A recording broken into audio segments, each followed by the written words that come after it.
ওয়ালাইকুম। তোমরা সবাই কেমন আছো? আশা করি তোমরা সবাই ভালো আছো। আজকে আমি তোমাদের দ্বিতীয় শ্রেণীর আমার বাংলা বইটি পড়াবো। তোমরা সবাই তোমাদের বই খুলে বসো। আমি আমার পিডিএফটি ওপেন করেছি, দেখো। তোমাদের বাংলা বইয়ে সূচিপত্র দেখো। আগে আমরা সূচিপত্রটা দেখব। তোমাদের এখানে মোট 29টা পাঠ আছে। দেখো, প্রথম পাঠটার নাম হলো আমার পরিচয়। এরপরে দ্বিতীয়টা দেখো স্কুলে কেমন লাগছে। 3 নম্বরটা দেখো আমার বাড়ি আমার কাজ। 4 নম্বরটা দেখো ডালিম কুমার ও কঙ্কাবতী। আজকে আমরা এই 4টা পাঠ পড়ব। দেখো তাহলে পাঠ 1 শুরু করি আমরা। পাঠ 1-এ দেখো আমার পরিচয়।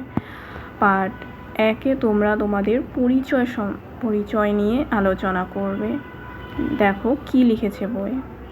বিদ্যালয় খুলেছে, আজ আমাদের নতুন ক্লাস শুরু, আবার বন্ধুদের সাথে দেখা হবে। দেখো, যখন আমাদের বিদ্যালয় খুলে তখন আমরা আমাদের বন্ধুদের সাথে দেখা করতে পারি, যেটা কিন্তু অনেক মজা। তোমাদের বইও কিন্তু এটা লিখেছে যে কি মজা, তাই না? নতুন বন্ধুরাও এসে গেছে। চলো এবার যার যার পরিচয় বলি। দেখো, এখন তোমরা তোমাদের নাম বলবে, তোমাদের বয়স বলবে। তোমরা কোন শ্রেণীতে পড়ো বলো তো? 2য় শ্রেণীতে। তোমাদের বিদ্যালয়ের নাম বলবে। তারপরে দেখো পরের পেজে কি লিখেছে। এবার তোমরা বন্ধুরা মিলে একটি খেলা খেলবে। দেখো খেলাটা কি। বন্ধুরা মিলে এবার একটি খেলা খেলি, সেটার নাম হচ্ছে নাম বলার খেলা। তোমরা সবাই বন্ধুরা গোল হয়ে দাঁড়াবে, তারপর হাতে একটা বল নিবে। প্রথমে তোমরা নিজের নাম বলবে, এরপরে যে কোনো একজন বন্ধুর নাম বলবে, তখন বলটা ওই বন্ধুর হাতে দিবে। বল হাতে নিয়ে বন্ধু তার নিজের নাম বলবে, একই সাথে আরও একজন বন্ধুর নাম বলবে। যখন যার নাম বলবে বলটা তখন তার হাতে দিবে। এভাবে তোমরা খেলাটি তোমাদের বন্ধুদের সাথে খেলবে। এরপরে দেখো তোমাদের বলি, তোমার হাতে কি বই? কি বই বলো তো? বাংলা বই। বইয়ের উপরে কি লেখা? আমার বাংলা বই লেখা। পরে বইটি দেখতে কেমন? বইটি দেখতে কিন্তু অনেক সুন্দর। এরপরে দেখো পাঠ 2 পড়ব আমরা, স্কুলে কেমন লাগছে। বলো তো তোমরা স্কুলে এসে তোমাদের কেমন লাগছে? তোমাদের কি আনন্দ লাগছে, অবাক লাগছে, নাকি দুঃখ, নাকি মজা লাগছে, নাকি অনেক খুশি লাগছে? স্কুলে কিন্তু আমাদের আনন্দ লাগে, মজা লাগে, আবার কিন্তু অনেক খুশি লাগে। এরপরে দেখো পরের পেজে কি বলেছে যে কে কি করতে পছন্দ করি। যেমন দেখো, আমি মিতু, আমি গান গাইতে পছন্দ করি। পরে আমি রাজু, আমার ছবি আঁকতে ভালো লাগে। এরপরে দেখো আমি তিথি, আমি খেলতে পছন্দ করি। আমি ঝিমিত, আমি পড়তে ভালোবাসি। দেখো এখানে মিতু গান গাইতে পছন্দ করে, রাজু ছবি আঁকতে ভালো লাগে, তিথি কি করতে? খেলতে পছন্দ করে, আর ঝিমিত পড়তে ভালোবাসে। এরপরে দেখো পরের পেজে আমরা দেখি, পরের পেজে কি বলেছে। তুমি কি কি করতে পছন্দ করো, তোমার বন্ধুরা কি করতে পছন্দ করে, সেটা এখন আমরা শুনব। দেখো তিথি কি বলছে, আমি তিথি। তুমি। ঝিমিত কি বলছে, আমি ঝিমিত। তিথি আর তুমি। তখন রাজু বলছে, আমি রাজু। তারপরে দেখো তিথি কি বলছে, ওর নাম মিতু, ভালো গান গায়। মিতু কি বলছে, জানো বিদ্যালয়ে খেলাধুলার প্রতিযোগিতা হবে। তখন রাজু কি বলছে, দেখো গান আর ছবি আঁকার প্রতিযোগিতাও হবে। তখন তিথি বলছে, আমি দড়ি লাফ দেব। তুমি। ঝিমিত বলছে, আমি ছবি আঁকবো, পাহাড়ের ছবি। মিতু কি বলছে, দেখো আমি একটি দেশের গান গাইবো। তারপরে রাজু কি বলছে, আমি ছড়া বলবো। তিথি বলছে কি, দেখো দারুণ, খুব ভালো হবে। মিতু বলছে, ওই যে ঘন্টা পড়লো, চলো ক্লাসে যাই। মানে ওদের এখন ক্লাসের সময় হয়ে গেছে, ওরা সব বন্ধুরা মিলে এখন ক্লাসে চলে যাবে। বন্ধুরা কিন্তু এর মধ্যে অনেক কিছু নিয়ে আলোচনা করেছে যে কে কি করবে। প্রথমে তিথি দেখো শুরু করেছে আলোচনাটা। তিথি ঝিমিতকে বলছে যে ঝিমিতের নাম কি, দেখো ঝিমিত তখন ওর নাম বলেছে। এরপরে তিথি রাজুর নাম জিজ্ঞাসা করেছে। এরপরে দেখো তিথি মিতুর কথা বলেছে যে মিতু ভালো গান গায়। তখন মিতু কি বলেছে, বিদ্যালয়ে খেলাধুলার প্রতিযোগিতা হবে। তখন রাজু বলেছে যে গান আর ছবি আঁকার প্রতিযোগিতাও হবে। তিথি তখন বলেছে যে ও দড়ি লাফ দিবে। তখন ঝিমিত বলেছে ও ছবি আঁকবে। কী ছবি আঁকবে ঝিমিত? পাহাড়ের ছবি। মিতু দেখো এরপরে কি বলেছে যে আমি একটা দেশের গান গাইব। রাজু তখন কি বলেছে, আমি ছড়া বলবো। তিথি তখন বলেছে দারুণ, খুব ভালো হবে। তখন মিতু বলেছে যে ওই যে ঘন্টা পড়লো ওরা এখন সবাই ক্লাসে চলে যাবে। এরপরে দেখো এখন আমরা পাঠ 3 পড়ব, আমার বাড়ি আমার কাজ। দেখো তোমরা পাঠ 3-এ কি বলেছে শুনো তোমরা, আমি পড়ছি তোমরা সেটা শুনো। মা আজ অনেক কাজ করতে হবে। তখন তুলি মা ওর মাকে কি বলেছে যে কি কাজ মা?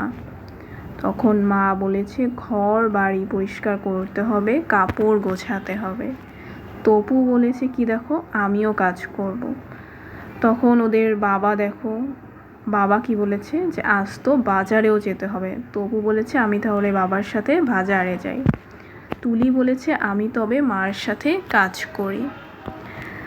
বাবা বলেছে কি দেখো কি করবে। তখন তুলি কি বলেছে দেখো ঘর পরিষ্কার করবে, কাপড় গুছাবে, যেটা কিন্তু ওর মা ওকে করতে বলেছিল। পরে দেখো ওদের মা বলেছে ঠিক আছে সবাই মিলে কাজ করব। তখন বাবা বলেছে কি দেখো মিলেমিশে কাজ করলে কাজ সহজ হয়। দেখেছো যে ওদের ঘরের মধ্যে আমরা বুঝলাম যে তুলি আর তপু হলো ভাই বোন। তুলিকে ওর মা কাজ করতে বলেছে, কি কি কাজ করতে বলেছে? ঘর বাড়ি পরিষ্কার করতে বলেছে আর কাপড় গোছাতে বলেছে। তখন তপু বলেছে যে তপুও কাজ করবে। তখন ওদের বাবা বলেছে যে বাজারে যেতে হবে। তখন তপু বলেছে যে আমি তাহলে বাবার সাথে বাজারে যাই। তখন তুলি বলেছে যে তাহলে আমি মায়ের সাথে কাজ করি। তখন বাবা তুলিকে জিজ্ঞাসা করেছে যে তুমি কি কাজ করবে। তখন তুলি কি বলেছে দেখো ঘর পরিষ্কার করবে, কাপড় গোছাবে। তখন ওদের মা বলেছে যে ঠিক আছে সবাই মিলে কাজ করব। তখন বাবা কি বলেছে দেখো মিলেমিশে কাজ করলে কাজ সহজ হয়, মানে ওরা সবাই এখন মিলেমিশে ওদের ঘরের কাজ একসাথে করবে। মিলেমিশে কাজ করলে কাজ সহজ হয়। এরপরে দেখো বলি মা কি কি কাজের কথা বললেন বলো তো। দেখো মা তুলিকে কি কি কাজের কথা বলেছিল? ঘর বাড়ি পরিষ্কার করতে হবে আর হলো কাপড় গোছাতে হবে। এরপরে দেখো তুলি কি কি কাজ করবে। দেখো তুলি কি কি কাজ করবে বলেছিল, ঘর পরিষ্কার করবে আর কাপড় গোছাবে, মানে ওর মা ওকে যেই কাজগুলো করতে বলেছিল ও কিন্তু সেই কাজগুলোই করবে, ঘর পরিষ্কার করা আর হলো কাপড় গোছানো। পরে দেখো তপু কি কাজ করতে চাইলো। তপু দেখো প্রথমে কিন্তু ওর মাকে বলেছে যে আমিও কাজ করব। পরে যখন ওর বাবা বলেছে যে আমি তো আজ তো বাজারেও যেতে হবে আমার সাথে, তখন তপু বলেছে যে আমি তাহলে বাবার সাথে বাজারে যাই। দেখো এই পাঠ থেকে আমরা কি শিখলাম বলো তো? আমরা শিখলাম যে আমাদের বাড়ির সব কাজ আমরা সবাই মিলেমিশে করব। আমাদের যেই বাবা মা ভাই বোন আছে সবাই একসাথে মিলেমিশে কাজ করব, আর মিলেমিশে কাজ করলে আমাদের কাজ সহজ হবে। এরপর দেখো ঠিকভাবে বলবা এটা তোমরা আমার সাথে সাথে বলো। দেখো আমি ভাত খাই, আমি ভাত খাই, খাও, খাই আছে, এটা কি হবে বলো? আমি ভাত খাই। এরপরে দেখো তুমি বই, এটা আমি তোমাদের দাগিয়ে দিচ্ছি তাহলে তোমাদের বুঝতে সহজ হবে। আমি ভাত খাই হবে। এরপরে তুমি বই পড়ো, সে বল খেলে। তুলি বাজারে যায়, এরপরে বাবা কাজ করেন। এগুলো আমি তোমাদের দাগিয়ে দিয়েছি যেন তোমাদের বুঝতে সহজ হয়। তোমরা তাহলে বুঝেছো যে এখানে কোনটা হবে, যে আমি ভাতের সাথে খাই হবে, কিন্তু তুমি বই পড়ো, এরপরে সে বল খেলে, তুলি বাজারে যায়, এরপরে বাবা কাজ করেন। এরপরে দেখো পাঠ 4, ডালিম কুমার ও কঙ্কাবতী। এখন আমরা পড়ব একটা সুন্দর একটা গল্প। তোমরা সবাই মনোযোগ দিয়ে শোনো, গল্পটা কিন্তু অনেক মজার। দেখো গল্পটার নাম কি, ডালিম কুমার ও কঙ্কাবতী। দেখো প্রথমে এখানে তোমাদের অনেক সুন্দর সুন্দর বইয়ের ছবি দেওয়া আছে। প্রথমে আমরা দেখি, এক ছিল রাজপুত্র, তার নাম ডালিম কুমার। এরপরে দেখো তার ছিল এক পঙ্খিরাজ ঘোড়া, ঘোড়ায় চড়ে সে দেশ বিদেশে ঘুরে বেড়াতো। তাহলে দেখো এখানে কি বলেছে, যে রাজপুত্রের নাম কি ছিল, ডালিম কুমার, তার কি ছিল, পঙ্খিরাজ ঘোড়া। দেখেছো এই বইয়ের উপরে ছবি দিয়েছে, এটা রাজপুত্র, এটা রাজপুত্রের পঙ্খিরাজ ঘোড়া। সে কি করত, এই ঘোড়ায় করে দেশ বিদেশে ঘুরে বেড়াতো। এরপরে দেখো কি, একবার ঘুরতে ঘুরতে অচিনপুরে চলে এলো। মানে এই রাজপুত্র তার পঙ্খিরাজ ঘোড়ায় দেশ বিদেশে ঘুরে বেড়াতো, তো পরে সে ঘুরতে ঘুরতে কোথায় চলে এলো, অচিনপুরে। সে তখন অনেক ক্লান্ত বোধ করলো, সে গাছের ছায়ায় ঘুমিয়ে পড়লো। তারপরে দেখো কি, ওই গাছে থাকতো ব্যঙ্গমা আর ব্যঙ্গমী, তারা কথা বলছিল। মানে ডালিম কুমার যেই গাছের নিচে ঘুমিয়ে পড়লো, সেই গাছে কারা থাকতো, দেখো ব্যঙ্গমা আর ব্যঙ্গমী। ওরা কি করছিল, ওরা কথা বলছিল। এরপরে দেখো পরের পেজে কি হয়েছে,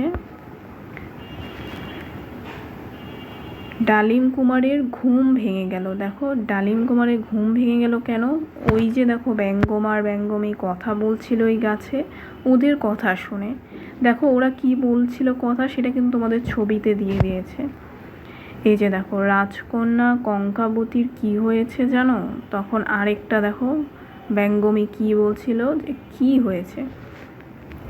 ওদের এই কথা শুনে কিন্তু ডালিম কুমারের ঘুম ভেঙে গেল।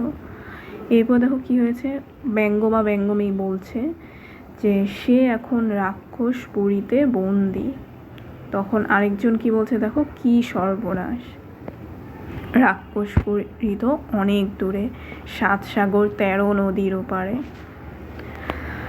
তখন ডালিম কুমার ওদের কথা শুনে কঙ্কাবতীকে বাঁচাতে হবে। দেখো এর জন্য ডালিম কুমার কি করলো, ডালিম কুমার 7 সাগর 13 নদী পার হলো। তারপরে সে ডালিম কুমার রাক্ষসপুরীতে এসে পৌঁছল।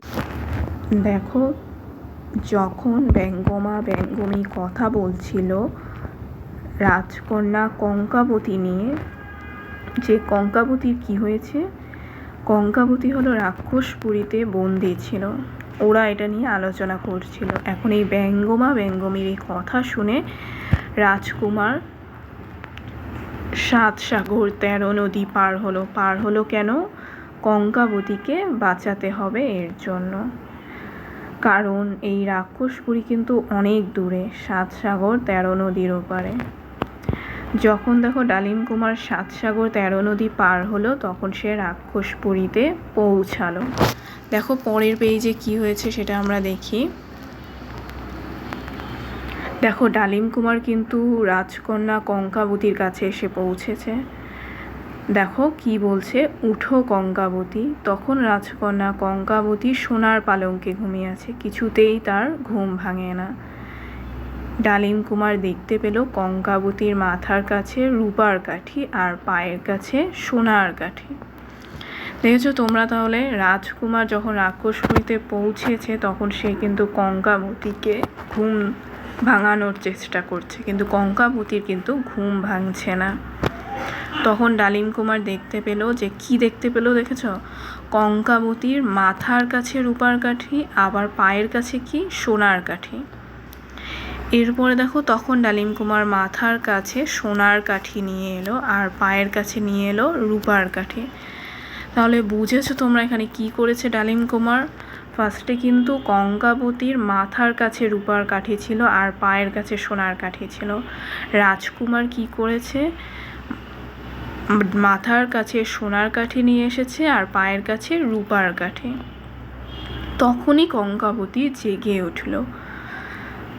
কি সর্বনাশ, এখনই তো রাক্ষস চলে আসে। কঙ্কাবতী ভয় পাচ্ছিল, সেটা সে রাজকুমারকে জানিয়েছে যে এখনই তো রাক্ষস চলে আসবে। দেখো রাক্ষস এসে পড়েছে। ঠিক তখনই যে রাক্ষস ঘরে ঢুকলো, সাথে সাথে ডালিম কুমার তরবারি বের করলো। কঙ্কাবতী বলল, রাক্ষসের প্রাণ আছে একটা টিনের কৌটার ভেতরে, এভাবে কিন্তু রাক্ষস মারা যাবে না।